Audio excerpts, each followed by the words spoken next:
Est-ce que tu connais l'effet boule de neige? Non? Bah écoute, je vais te donner un exemple. 21 200, c'est environ la taille de la muraille de Chine en kilomètres. Ouais, c'est sûr que quand on parle d'une merveille du monde, ici, on est clairement sur un autre niveau. Alors, je t'arrête tout de suite.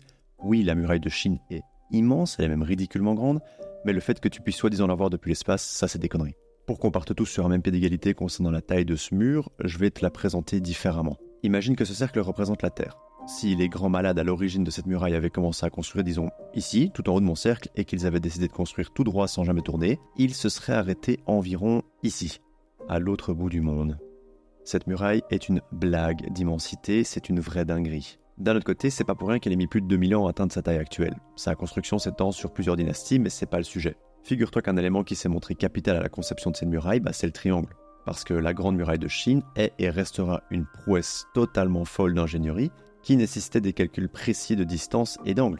Les triangles et tous les concepts de géométrie que tu verras plus tard, mais qui leur sont connus, étaient donc capitaux pour la construction sur des terrains accidentés. Donc pour être sûr que toi aussi un jour tu puisses construire ta propre muraille de Chine, on va se faire un petit rappel sur ce que tu sais déjà des triangles. D'abord, on peut le trouver sous 4 formes. Le triangle isocèle, qui a 2 côtés de même longueur et 2 angles de même amplitude.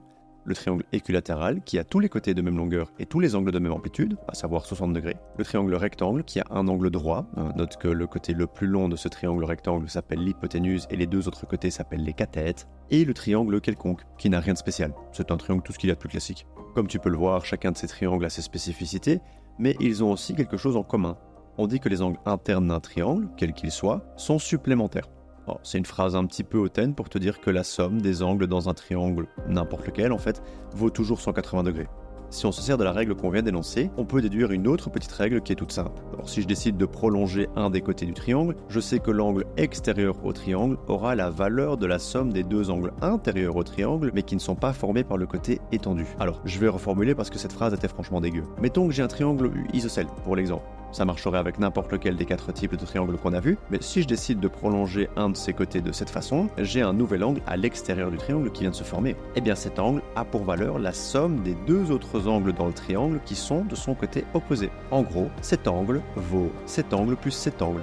Et t'imagines que ces petites bêtises sont les prémices d'une des plus grandes merveilles du monde aujourd'hui. Un gars s'est un jour rendu compte de ces petites règles toutes bêtes, et de fil en aiguille, on se retrouve avec un mur qui peut tranquillement traverser la moitié du globe. Petites actions, grandes conséquences. C'est un bel exemple d'effet boule de neige, non? Moi je suis trop fan. Allez, travaille bien là-dessus, moi je vais préparer la suite. Du coup, bisous, à plus.